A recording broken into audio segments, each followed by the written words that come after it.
안녕하십니까, 마스크 보더입니다.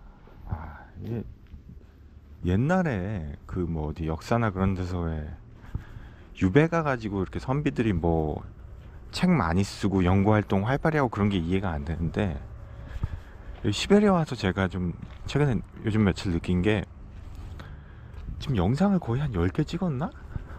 거의 1년치를 여기서 다 찍는 것 같아요. 그만큼 제가 한국에선 좀 뭐 잡무가 많다고 그래나, 일이 많아서 찍을 시간도 없었는데 여기는 여유가 넘치는 거예요. 보면 지금 이제 금요일, 이미 한국 시간으로는 6시 넘었고 6시 반? 뭐 정리하고 다들 퇴근할 때고, 뭐 특별히 많은 일 없으면. 여기는 지금 4시입니다. 그래서 2시간 느린데, 그 이제 아까 와이프가 이제 병원, 첫째가 이제 뒤에 목 뒷덜미에 이게 물려가지고, 벌레에 물려가지고 병원 갔다 왔는데, 제가 뭐 아마 그 비슷한 얘기를 제가 그 블로그에, 제 블로그도 되게 인기가 없어요. 아시겠지만, 보신 분은 아시겠지만 참 한산합니다. 하루에 뭐 대여섯 명 들어오면 많이 들어오는 건데, 가끔 이제 검색어가 좀 최근에 유행하고 뭐 이슈되는 거에 걸려가지고 비슷한 거는, 그래도 며칠 전에 50명까지도 이제 오셨더라고. 근데 아무도 공감이나 댓글을 안 남겨주세요. 왜냐하면 제가 봐도 재미없어요, 사실. 그냥 일기 형식으로 쓰고 뭐 언젠가는 터지겠지 하는 헛된 기대를 하고 사고 있는데, 근데 제 블로그에도 쓴 얘기인데, 그 저도 경험, 몇 년 전에 제가 처음에 이제 결혼하고 나서 이제 장인 장모님이, 이제 특히 장모님이 아기를 되게 원하셨는데 애도 안 생기고 그러니까, 뭐 안 생겼다기보다는 뭐 그때는 좀 미뤘죠. 근데 처음 이제 와이프랑 같이 결혼하고 나서 이제 한국 온 건 23년도 11월경인가 겨울이에요. 그땐 거의 우울증, 제가 미치기 직전까지 갔거든요. 왜냐하면 날이 맨날 눈이 막 쌓이고 그러니까, 밖에 또 많이 못 나가니까, 워낙 뭐 영하 20도 막 이러니까 밖에 무슨 일이 없으면 안 나가니까 우울증이 생기더라고요. 그래서 한국에 너무 오고 싶은 거예요. 그때도 한 3주 있었을 거예요. 처음이고. 근데 이제 작년부터 여름에 오고, 올해는 어쩔 수 없이 이제 와이프가 이제 셋째 가져가지고, 이번 5월이 이제 어떻게 보면 비행기 탈 수 있는 그 마지막이라서 사실 5월에 온 거거든요. 근데 6, 7월에 오면 진짜 좋아요. 왜냐하면 한국은 그때 한창 엄청 더울 때잖아요. 작년에도 엄청 더웠고. 근데 여기도 덥죠. 근데 초여름 날씨 정도 되니까 너무 좋은 거예요. 또 가끔 비도 와주고 그러니까 시원하고. 그래서 여름에는 시베리아 오기 너무 좋습니다. 관광객도 많이 오고 그래서 날씨도 끝내줘요. 근데 하여튼 그래서 요번에 그렇게 왔는데, 이제 그때 처음에 왔을 때 제가 좀 밖에서 이제 처남이랑 와이프랑 뭐 어디 스키장 리조트 같은데, 스키를 뭐 저희가 타러 간 건 아니고 거기가 이제 휴양지라서 구경하러 갔다가 뭘 사 먹었는데, 처남이랑 와이프는 뭐 피자나 핫도그 같은 거 먹었는데 전 좀 특이한 걸 먹었어요. 아시아복 그래가지고 아시안식 그 비빔밥 같은 걸 먹었는데 버섯이 들었었는데, 나중에 추측하기로 그 버섯이 좀 오래된 걸 쓴 것 같아요. 그거 먹고 나서 1시간 단위로 진짜 물동이 나오더라고요, 설사가. 그러니까 장염 비슷한 게 걸린 거죠. 음식이 아마 제대로 조리가 안 된 건지 아니면 오래된 걸 쓴 것 같아요, 추측으로는. 근데 그게 불과, 여기서 이제 한국 가기 일주일 전에 딱 걸린 거예요. 6일 전인가? 근데 그렇게 설사가 나니까 사람이 힘이 없잖아요. 그러니까 와이프도 걱정하고, 장인어른 장모님도 걱정하고, 처남도 걱정하는 거죠. 비행기 타고 갈 수 있나 이러다. 그때 당시에 또 와이프는 임신했고, 첫째도 어리니까 어쨌든 체력이 필요하거든요, 갈 때. 그 몸으로 혼자 가기도 힘든데 애들까지 있으니까 이거는. 그래서 막 처남도 같이 한국 도와주러 같이 갔다 와야 되는 거 아니야, 막 그렇게까지 의논하고 그랬었는데, 그때 이제 장모님이 앰뷸런스를 부르시더라고요. 근데 전 막 부르지 말라고 그랬어요. 비싸니까. 제가 알기로 제 상식에 앰뷸런스 부르는 건 몇십만 원 깨지는 걸로 알고 있거든요. 뭐 우리나라에서도 제가 앰뷸런스 불러본 적은 없어요. 근데 그렇게는 아닌 걸로 알고 있는데, 제가 알기로는 돈 내야 되는 거 아닌가요, 앰뷸런스 부르면? 하여튼, 그리고 의사가 뭘 왕진으로 그런 거 자체도 한국에서는 상상하기 어렵잖아요. 뭐 돈 많거나 부자 아닌 이상. 근데 진짜 그냥 부르셨어요, 장모님이. 저도 그때 아프고 그러니까 정신도 없고 에라 모르겠다고 기다리고 있는데 거짓말 안 보태서 10분이 안 돼서 왔습니다. 그 근처에 하필 또 있었고, 근데 진짜 러시아 여자분 두 분이 정말 의사같이 생기신 분이랑 간호사같이 생기신 분이 왔어요. 여자 두 분이. 그 여기 유럽식 그 의사복이랑 그거 입고 앰뷸런스가 진짜 왔어요, 집까지. 그래서 집에 와서 다 쫙 보고 얘기도 많이 하고 어디가 아프고 증상도 물어보고, 물론 뭐 와이프가 통역을 해줬지만, 그리고 영어도 좀 할 줄 알았고 그분이. 근데 정말 내가 케어받고 있다는 걸 느낄 정도로 세심하게 봐주고 약까지 처방해주고. 그러니까 장염이라고 특정할 수는 없지만 바이러스성이 들어갔기 때문에 어쨌든 이게 지금 설사가 나는 거다 그러면서 약 처방해주고 자기 얘기도 해주고 막 그러면서 갔어요. 거의 한 30분 있었던 것 같아요.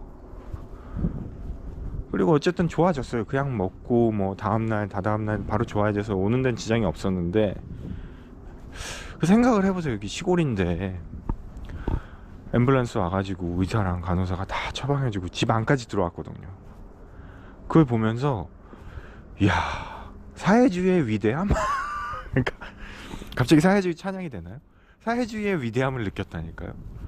그래서 나중에 이제 와이프랑 비행기 타고 오면서 그 얘기를 하는데, 결국은 그게 공적 자금 세금이라는 돈이 투입돼서 그런 거거든요. 아니 그 의사랑 간호사가 공짜로 일하는 거 아니잖아요. 예. 다만 이제 와이프는 앰뷸런스 부를 때 좀 싫어했던 게 뭐냐면, 부르는 거 자체 싫어한 게 아니라 예전에 자기도 좀 몸이 안 좋아서 불렀대요. 와이프는 이제 여기 아니고 시내에서 살았거든요. 그 바나리란 시내, 요 근처 바나리란 도시가 있어요. 근처는 아니고 한 2시간 거리인데 거긴 꽤 큰 도시예요. 도시죠. 시골이 아니라. 근데 의사가 너무 불친절해서 자기는 기억이 되게 안 좋대요. 그래서 부르기 싫었는데 요번에 와서 너무 친절한 의사들, 그러니까 그땐 하필 그 의사가 불친절했던 거죠.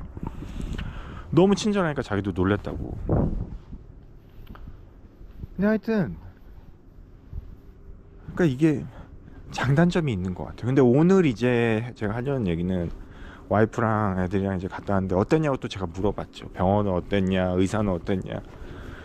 근데 너무 의사도 친절하고 이것저것 다 물어보고, 그리고 결론은 무료였어요. 그때 처음 제가 받았을 때 치료비 없었어요. 그리고 오늘도 결론부터 말씀드리면 무료예요. 치료비가 약간만 드는 거죠. 물어보고 애 상태냐, 나이, 뭐 여건도 물어보고 이것저것 그 프로세스가 많았대요. 그러면서 이제 처방해주고, 이제 그 벌레 묻은 거에 대한 어떤 뭐 3주 후에 잠복기가 있을 텐데 그 후에 괜찮으면 괜찮은 거다. 보통 3주 간다, 길게는 잠복기가 뭐가 생기려면. 그리고 애 상태나 그런 것도 꼬박꼬박 물어봐주고 되게 천천히 20분 정도 그렇게 서로 얘기하고 주사 맞고 뭐 그렇게 했다는 거예요. 그러니까 제가 얘기하고 근데 이제 제 경험상 한국에서 소아과나 뭐 어디 이런 데 가면 20분이 뭐예요? 1분, 2분? 그러니까 저는 이런 얘기를 하면서 한국 의사는 나쁘고 여기 의사는 좋다는 얘기를 하려는 게 아니에요. 그러니까 시스템의 문제인데, 그러니까 한국 의사들이 뭐 1분 보고 2분 보고 싶어서 그렇게 하겠어요? 그렇게 해야 되는 상황이니까 그렇게 하겠죠. 뭐 물론 나쁜 의사가 있을 수 있겠죠. 사람도 나쁜 사람이 있듯이 귀찮으니까 그럴 수 있겠지만 그렇지는 않다는 거죠, 상식적으로. 여기는 그만큼 환경이 그렇게 되니까 의사들이 10분 20분 얘기를 하는 거죠. 왜? 푸시가 없으니까, 압박이 없으니까, 프레셔가 없으니까. 그렇게 해도 먹고 사는 거죠. 물론 그럴 수 있어요. 그렇게 하든 그렇게 안 하든 급여가 똑같으니까. 여긴 사회주의니까 어쨌든 그럴 수 있어요. 다만 어쨌든 환경이 그런 거예요. 그렇게 만드는 거죠. 환경이나 어떤 상황이. 우리나라 병원도 마찬가지고요. 저는 그걸 얘기하고자 하는 거거든요. 그러니까 뭐 제 첫째 아이가 뭐 죽을 병에 걸리고 뭐 위급한 상황은 아니었지만 어쨌든, 근데 이걸 반대로 얘기를 해놔서, 얼마 전에 뭐 어디 청중가 어디서 임산부분이 정말 돌아가신 경우가 있는데 받아주는 병원이 없어서 앰뷸런스 불렀는데, 구급차 불러서. 근데 그런 경우는 참 안타까운 거거든요. 근데 그런 경우가 여기 생길 수 있을까? 저는 그렇진 않다고 봐요. 여기는 어쨌든 사회주의 시스템이고, 어떤 이런 시골까지도 배치가 되는 걸 보면은, 의사들이 이렇게 오는 걸 보면 그럴 일은 없을 거라고 봐요. 그건 뭐냐 하면은, 어떻게 보면 정부나 의료계에서 그런 배치나 그런 거를, 그러니까 돈을 좀 아깝더라도 써야 되는 곳이 있고, 여기는 좀 아껴야 되는 곳이 있는데 한국은 그 반대가 되지 않나 싶어요. 물론 여기도 단점이 많죠. 저도 개인적으로 뭐 사회주의 좋아하진 않으니까 안 써도 되는데 여기도 펑펑 쓰는데 분명히 많을 거예요. 제가 그걸 뭐 러시아 사는 사람이 아니까 알지 못하지만, 다만 첫째 오늘 병원 갔다 오는 것도 보면 참 인간답게 2, 30분 동안 천천히 얘기하면서 낭만적으로 그렇게 치료를 받았다는 거 보는 거, 저는 아빠로서 너무 거기에 만족을 하는 거죠. 와이프는 직접 있었지만, 얘기 들었지만 와이프 통해서.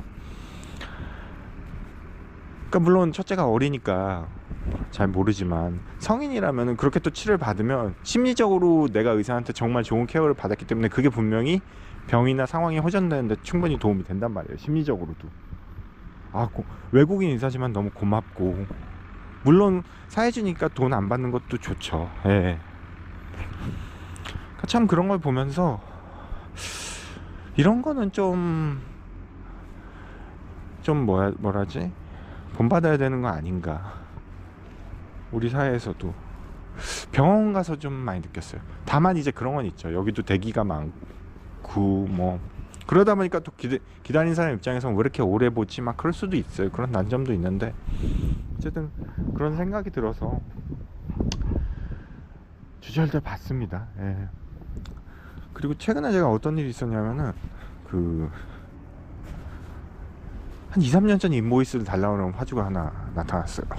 최근엔 거래가 당연히 없죠. 그러니까 2, 3년 전 걸 달라고 그러는데 이제 그게 전수조사일 가능성이 높거든요. 그러니까 영업하시는 분들은 아시겠지만 내 운임을 타사랑 비교를 한다거나, 그러니까 물론 뭐 바우처나 어떤 자기들 수출 수입할 때 다시 견적 뽑거나 아니면 어떤 행정적인 것 때문에 필요할 수도 있어요. 근데 그런 경우는 희박하고요. 왜냐하면 달라는 그 태도를 보면 압니다, 화주들이. 그럴 때 달라고 그러면 확실히 전화하거나 담당자나 영업사원한테 달라고 그러는데, 꼭 이런 거는 좀 제가 못 들어요. 어디 딴 업무사원 통해서 얘기 듣거나 해가지고 저한테 알려주는 경우가 많아요. 저한테 얘기하면 되는데 맨날 죽자서도 나한테 얘기했는데. 그러니까 물론 제가 그 업체를 되게 바텀으로 나가진 않았어요. 어느 정도 여유를 두고 마진을 남겨가지고 팔았는데, 그렇다고 해서 그렇게 메인 화주는 아니었거든요. 그러니까 분명히 딴 데서 영업이 와서 비교하거나 이제 그냥 인보이스 줘야죠, 이럴 때는. 그리고 이럴 때는 사실 어느 정도 마음을 비워야 돼요. 그동안 또 거래도 없었고, 왜냐하면은 치고 들어오는데 제가 거기를 어떻게 이깁니까? 5불 10불 업할 텐데. 저도 그거 해봤고 옛날에 영업 처음 할 때. 근데 이런 땐 마음 비워야 돼요. 거기서 같이 경쟁하고자 들어가고 내가 지키고자 하면은 그쪽도 손해고 일단 저도 데미지를 입어요. 남는 것도 없고, 그리고 소모전이 되는 거죠. 그러니까 이 포딩 마진이라는 건 예전에도 수십 번 수백 번을 제가 말씀드렸지만 적정 마진이 없어요. 막말로 건당 100만 원을 남기더라도 내가 거기서 그 화주 위에서 한 일 생각해서 하면은 그것도 적은 거 아니에요. 건당 10만 원인데도 별로 내가 하는 일이 없어. 그냥 부키만 하고 그러면 그건 마진 높은 거고요. 정가제가 아니거든요. 그러니까 화주 입장에서는 이것저것 다 꼼꼼하게 비교하는 거를 우리가 뭐라고 할 수는 없어요. 그 화주는 제일 싼 데서 쓰고 싶어 하는 게 그게 자본주의 논리고 그게 시장이 돌아가는 어떤 원리거든요. 다만 말씀드렸잖아요. 나한테 단골 손님들이 한정적으로 있고 그분들한테 일단 잘해야 되는 거죠. 근데 얼마 안 남어. 한 5만원 10만원 남는데 내 시간 소모가 너무 커. 그건 본인이 결정을 하는 거죠. 내가 그걸 핸들링하고 백업해주고 영업적으로 도움 주고 조언 주고 그럴 시간이나 체력이 되신다면 해도 좋아요. 다 하면 좋죠. 근데 그게 안 되거든요. 근무 시간은 9시간으로 한정돼 있고 그 이상 일을 할 수도 있죠. 파트너건이나 뭐 해외건이라면 시차가 나니까. 근데 내 몸이랑 내 시간은 한정돼 있거든. 다 할 수는 없어요. 5불 10불 뭐 20불 30불짜리까지 우선순위가 있는 거고, 그 중에 내 단골 손님이 있는 거죠. 근데 내 어떤 영업적인 거는 되게 심리전도 있거든요. 마음적으로도 다치는 일도 있고 또 좋은 일도 있고 하지만 그 화주가 나를 너무 힘들게 바쁘게 하고 뭐, 근데 얼마 안 남아. 5만원 10만원짜리야. 그러면 못하는 거죠. 어떡하겠어요. 그럼 그 화주는 다른 데 찾아보셔야죠. 왜? 내가 못하겠는데. 얼마 전에도 그런 업체가 있으셨어요. 뭐 카톡으로, 그분은 또 카톡을 되게 좋아하시더라고요. 뭐 메일로 자기 못 본다고 그래서 카톡으로 해드리면은 뭐 비교하시다가 아니면, 그러니까 이게 또 비교도 뭐 CIF 그런 거 수출권이야 뭐 수백 번을 비교해도 괜찮아요. 제가 견적 드리면 되니까. 그거 뭐 제 견적 다 정리를 해놓으니까 저희 회사거든요. 근데 D조건이고 막 수입도 그냥 FOB면은 괜찮죠. CIF처럼 가는 것처럼. 근데 EXO이고 그러면 파트너한테도 계속 물어보기도 그렇고 진행이 안 되는데, 저도 해외에서 파트너 역할로 해외 법인이 있어봤지만 그걸 모르나요? 알죠. 물어보면 딱 알죠. 한두 번 물어보면 아, 얘 비교하는구나 알아요. 감각으로. 그래서 몇 번 물어보고 한 번 진행하면야 그런 거 계속 물어볼 수 있죠. 아, 몇 번 물어보다 근데 그런 게 아니면 너무 미안하거든요, 인간적으로. 그러니까 요즘은 뭐 파트너니까 무조건 답변, 그것도 아니에요. 거기도 뭐 사람 사는 데고, 거기도 인건비 다 쓰면서 하는 건데, 장사하는 건데. 그러니까 그런 업체가 혹시 있으시고 물어본다면 조회가 되는 만큼 다 알려주세요. 물어보는 거 뭐 인보이스 당연히 옛날 진행한 거 달라고 그러는데 뭐 우리한테 진행 안 한 것도 아니고 당연히 그런 거 못 주죠. 당연히 우리가 없으니까. 근데 다 주시되 그냥 마음은 비우고 당당하게 주시라는 거죠. 예. 어차피 비교해서 거기도 비싸다고 생각하면 또 딴 데 비교할 거거든요. 그 화주의 특성, 담당자의 특성이 그런 거지 그건 변하지 않아요. 그 담당자가 거기서 관두지 않는 이상, 그 회사 분위기가 바뀌지 않는 이상 어쩔 수 없어요. 그리고 그분들 입장에선 최선의 선택을 하는 거죠. 더 싼 데 쓰겠다는데 내가 못 맞춰주면 내 잘못이죠. 아, 잘못은 아니죠. 내 선택인 거죠. 그것도 화주가 선택하듯이. 물건을 팔고 서비스를 팔지만 우리가 서비스나 물건을 안 팔 권리도 있는 거예요. 무조건 팔아야 된다, 파는 입장이고 의리라서. 그런 사회는 이미 지난 지 오래됐죠. 예. 그래서 혹시나 전수조사라고 표현해야 되나, 전수조사 하거나 예전에 운임도 아니죠, 예전에 진행했던 건 청구에 인보이스 달라 그러면 그냥 주시고 마음을 비우세요. 어차피 제가 볼 때는 그런 데는 이미 떠난 배입니다. 버스 출발한 지 한참 됐어요. 예. 그 시간에 차라리 정신을 좀 말끔하게 가다듬고 쉬거나 딴 화주 개발하는 게 훨씬 나아요. 안 되는 건 안 되는 거고. 예전에 저도 이제 영업 처음 할 때는 그런 데 잡으려고 뭐 다시 연락하고 뭐 비굴하다는 표현을 했지만 지금은 안 그래요. 그렇게 해봤자 더 웃어 보이고 더 낮춰 가야 돼요. 그럼 남는 것도 없고요. 그러니까 정말 영업 처음 시작하고 정말 일이 하나도 없어, 그럼 해야죠 당연히. 그런데도 하면서 배우는 거고, 그런데 하다가 또 생길 수도 있지만 어느 정도 대부분 영업하신 분들은 안 하세요. 심지어 이런 데도 있어요. 계속 주기적으로, 그러니까 뭐 옛날에 대기업들에서 하청업체 뭐 단가 깎듯이 매년 주기적으로 조금씩 깎아가려는 데가 있어요. 그리고 또 심지어 오라고, 얼마 전에 어떤 지인분은 그렇게 깎아내면서 10만원 남는 업체라고 그러더라고요. 수입인데 또 오래요. 어디 뭐 천안인가 평택인가 그런데. 그래서 답변을 안 했다. 오라고 이렇게 문자 메시지 남겼는데 그게 올해 1월인가 그랬는데 답변을 4개월째 안 주고 있다고 그러시더라고요. 예. 그런 분들도 계세요. 충분히 이해하거든요. 10만원 남는데 거기까지 내려와서 얘기하기 그렇죠. 예. 하여튼 그렇습니다. 그래서 영업이라는 건 제가 볼 때 절반 이상은 마인드 컨트롤이에요. 그리고 포기할 건 포기하고 마음을 비우고 해야지. 그리고 노력해도 안 되는 게 분명히 있거든요. 그러면 내 마음가짐을 바꿔야죠. 태도나. 당연히 열심히 해야 되고 열심히 돌아다니고 사람들 만나고 해야 되지만 안 되는 거를 내가 어떻게 억지로 뭐 이렇게 만들거나 창조할 수 없잖아요. 인간인 이상. 그 환경에 만족하고 최선을 다하되 일단 만족하면서 사는 것도 어느 정도 영업할 때 정신 건강에 좋지 않나 싶습니다. 예. 참, 예전에 제가 강진을 간 적이 있는데, 옛날에 독일 있을 때 친구가 거기 사는데 최근에 연락이 끊겼어요. 근데 강진이 이제 정약용 선생님이 알고 보니까 유배를 하셨던 데더라고요. 근데 저는 강진 이제 군산 근처인가요 거기가? 강진. 예, 제가 지릴 그쪽을 잘 몰라서 죄송합니다. 예. 강진 쪽인데 그때 뭐 버스 타고 간 것 같아요. 그래서 친구 음식도 거기가 끝내주거든요. 그 친구는 항상 서울 음식을 쓰레기라고 그랬어요. 서울 사람들이 먹는 음식을. 근데 정말 그렇게 얘기할 만한 게 너무 음식이 좋았어요. 백반집 가도 음식이랑 그 어머님이 너무 음식 솜씨가 좋으셔가지고 너무 잘 얻어먹고 와서 너무 감사한데 지금도 그 정혜영 선생님 사시던 이제 유배 하시던 그 집도 가봤는데 복원했는지 모르겠어요 그건. 근데 하여튼 너무 잘 해놨고, 근데 왜 그런 데 가면 책을 쓰고 뭘 하는지 알 것 같아요. 미치지 않으려고 그러는 것 같다는 거 제가 여기 와서 느끼거든요. 그래서 이제 제 와이프랑 이제 청와대에서 들으면 안 되지만, 예, 진짜 절반 이제 반환점을 돌았습니다. 일단은 정확히 4주인데 2주 이제 돼가는데, 근데 이게 사람이 참 간사한 게, 작년에 제가 또 작년에 3주 있었거든요.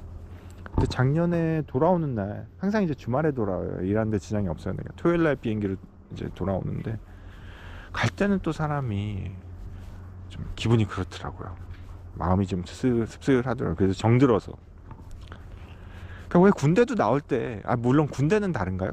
군대는 나온 날 뭐 침 뱉고 나올 정도로 그런가요? 뭐 군대는 저도 달랐던 것 같아요. 근데 오는 날은 또 그래요. 기분이 씁쓸해요. 그렇더라고요.